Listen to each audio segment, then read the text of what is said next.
Okay, for the purposes of historical fact or history, I suppose, I thought I'd better show you how I make up my basic element that I've come to, sort of thing. So, because I've gone through all sorts of fancy shapes and stuff, and I had the problem with the gating eventually, and I thought I finally came across a unit that does it all basically. So basically, it's a 4-unit element. So you want four magnets. Because remember, we learnt to do it this way, sort of thing, so that we get no gating on the face, and we've basically made like a pseudo face on the side here, sort of thing.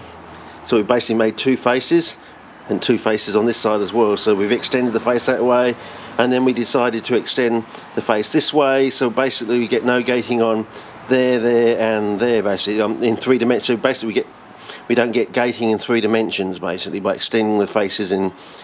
Or at least in 2 dimensions, and then making use of the original face.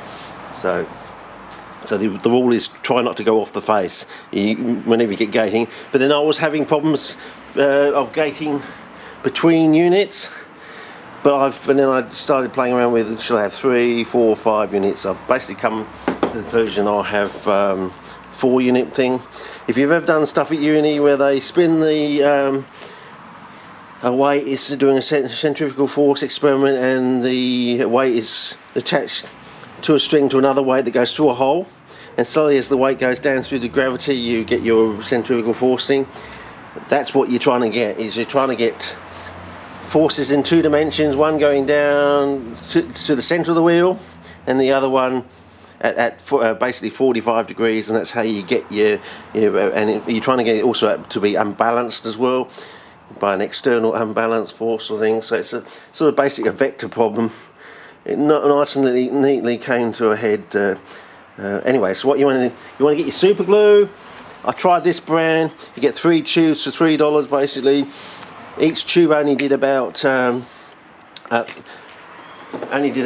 of these, whereas in this brand, which is my old brand that I used to get, and you can get it from the cheapest chip shop, which I suggest you get this one. I really like this brand. Is you get 7 tubes, and each tube does 2 more. So in other words, you get 5 of these for each tube rather than 3. So it does 2/5 more, and you got more tubes, and it's only $2.50. $2.50, yes.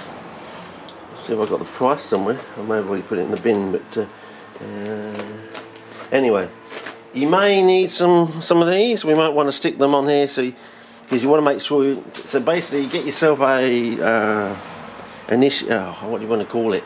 A standard, basically, so you can find that you want a repulsive. So otherwise, you might end up making them the wrong way round. Like you make one set one way, and you make another set that's in the totally opposite way round, and you can have problems there. So you want to make it all up the same. So test your thing. So put your thing away in a standard position so you know where it is. Now what you want to do is 2 at a time. So you break them up, put this away to one side, so where you know where it is. Then you get out your super glue, and if you've already cracked your super glue, it should be ready to go.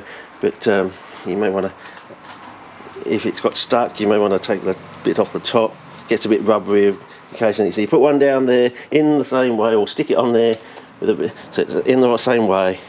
You put your super glue on there. It's going to run around because I'm trying to show you, but normally you do it on a flat surface like that. And since we're probably going to do more than one, I'll leave the top off on that. So you put it in here, you put it over right, so you're right on the middle line, and you put it up so you get this nice little square in there. So you get this nice little square. Then you take your fancy dancy clothes peg, and you do it on one side like that, and you can line it up a bit more and do it on there. It's probably not the best because I'm doing it for show basically, but you get it right perfectly. And then you put it to one side, then you take your other 2 again, do it again, put one to one side so it's all the same way around, and put your super glue on there. Doesn't have to be too flash, it just has to work. As I said, that's all it has to do. It doesn't have to be flash, it just has to work. And you line it up, midline, get your little square there, get your thing, pop it on there. This is one I did earlier sort of thing, yeah. We'll get to that in a minute. Okay, so you got that. Put those to one side to settle down. And here are 2 I've done earlier. just the same sort of way sort of thing. So they're basically like that. Now you want to line them up the way you want to do them. Okay, so we want to do it this way because that's half the problem is lining up there. So okay, so put one to one side, we know how to do it. Put our glue on here. So very quickly you can make up your unit sort of thing, but I'll show you what the trick of the unit is though in a minute. Okay, so you put this in there, down the midline, so you've got that nice square at the top there, if you can, to a degree. It doesn't have to be absolutely perfect, which is the beauty of the system. So it doesn't have to be too smack on, because we're talking about external unbalanced forces here. So the more imperfect it is, the better it will actually be. So, okay, so now we've got a 4-unit section, and the idea, the trick, is just to, when you've lined this up and got it in at an angle on your wheel, which I'll probably show you when I do the wheel thing, is you've got to have it, how is it pointing out? Well, I might have to actually show you on the wheel sort of thing. I'll put that down there so it sticks down there. We may actually have to show you on the wheel. So here we go, put the wheel down like here, down there. Yeah, I know it's not too flash. Everything too flash, you get nothing done. You don't achieve anything. You're too busy wiping up after yourself to actually do anything. Isn't that right, Ringo? Too busy. Hamburgers doesn't give you any time to wipe up after yourself, does it? Okay. Now this is the idea. Is to put it like this. But you're going to have to glue it in place. So as you push, so you got your push in here, but you're also pushing into the centre of the wheel to a certain extent. And then the next one, so as you go round, it's pushing you onto this line. So it's pushing you into there and also onto the line, which is no gating on the line there. So the gating occurs here, but you never get to that point there because you go onto this line. And of course the next one, if you get the next one, again, will push you into the wheel because you line these things up. Once you've got your unit, this is the trick. Once you've got your unit, you bring this one over here so it all lines up, and in the next unit it lines up. So you go from there, you think you're going into the centre of the wheel, but you don't actually end up in the centre of the wheel. It's a vector problem. Do you see the vector? But with no gating. Because the gating you had here, that takes care of that gating problem. So it sort of takes the gating and pushes it into the centre of the wheel, but you don't get to the centre of the wheel because you get back onto the next one, and the next one, and the next one, and the next one. Because to do this, because they're so heavy, I'm going to have to start off setting them up like, you know, you tie your nuts up on your wheel. You're going to have to do one here, set over there, set over there, set over here, and slowly build up the wheel there. Whether we're going to get enough oomph to get it going just by hand, or we're going to have a number of these around the wheel to get it going, or we're going to have to give it initial push to get it going. But I'll be able to show you just in 3 or 4 of these how you can actually do it by hand, just for once it's balanced, of course. But that's the basic idea. You may want to put your stickers on here to show, you know, the faces are the same, so it's basically the same force. You know, if that's the blue face, that's also the blue face. But you may want to do your colours just so you don't get lost, sort of thing. But there you go, that's the basic plan.